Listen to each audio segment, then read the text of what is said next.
24 एकादशी अर्थात संपूर्ण वर्ष का व्रत पूर्ण होने पर एकादशी व्रत का उद्यापन करना चाहिए। तो चलिए दोस्तों, आज की इस वीडियो में हम जानेंगे कि एकादशी व्रत का उद्यापन कैसे किया जाता है, कब कब किया जाता है। तो चलिए दोस्तों, आगे बढ़ते हैं। एकादशी माह में 2 बार आती है, कृष्ण पक्ष और शुक्ल पक्ष की।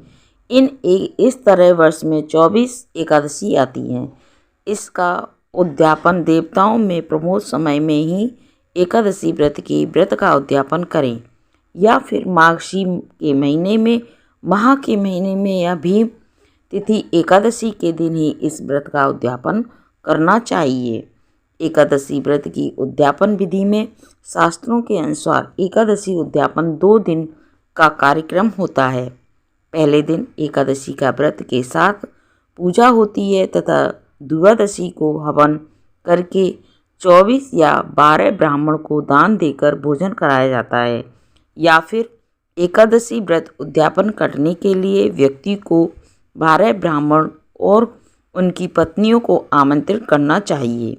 एकादशी व्रत का उद्यापन व्रती की श्रद्धा और आर्थिक स्थिति पर ही निर्भर करता है। अब बात आती है कि किस महीने में करना शुभ माना जाता है। पहले तो ये है कि जो भी बड़ी एकादशी होती है उनको आप उद्यापन कर सकते हैं। जैसे माघशी महीने में व्रत का उद्यापन करना बहुत ही शुभ माना जाता है। जिस भी महीने में सूर्य या चंद्र ग्रहण ना हो, ऐसी एकादशी व्रत के पश्चात ही व्रत का समापन करना चाहिए। यानी कि सूर्य और चंद्र यानी कि कोई भी ग्रहण जिस माह में ना हो, आप उद्यापन कर सकते हैं। व्रत उद्यापन में आदर सहित पूजा करने वाले एक आचार्य तथा कम से कम 12 विद्वान ब्राह्मणों को पत्नी सहित अपने घर पर ही आने के लिए आमंत्रित करना चाहिए। ब्राह्मण और आचार्यों को वेद विष्णु भगवान के मंत्र का जाप करना चाहिए तथा विधि पूर्वक पूजा और स्तुति करानी चाहिए। हवन के लिए वेद बनाएं और संकल्प पूर्वक वेद को मंत्रों से हवन करना चाहिए। उद्यापन की पूजा विधि आचार्यों के द्वारा संपन्न करानी जाने के पश्चात प्रत्येक ब्राह्मण तथा उनकी पत्नियों को भोजन अवश्य कराना चाहिए। भोजन कराने के पश्चात प्रत्येक अतिथि को अर्थात योग्य कपड़े तथा उचित दक्षिणा भी देनी और उनके आशीर्वाद को ग्रहण करना चाहिए।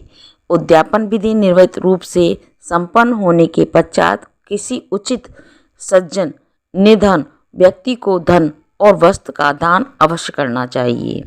उपवास करने के पश्चात भी आप निरंतर एकादशी का व्रत कर सकते हैं। जैसे भी आपने 1 साल का हो या समर्थ जितनी भी एकादशी रखनी है उतनी रखने के बाद आप उद्यापन कर सकते हैं और दोबारा भी आप उस एकादशी का लाभ प्राप्त कर सकते हैं। तो ये थी वीडियो एकादशी उद्यापन की। आई होप आपको अच्छी लगी होगी। अच्छी लगी हो तो लाइक से ज़रूर करना दोस्तों, और चैनल पर पहली बार आए हो तो चैनल को सब्सक्राइब कर लेना। ऐसी अगली नई वीडियो के साथ मैं फिर मिलूँगी। जब तक के लिए राधे राधे।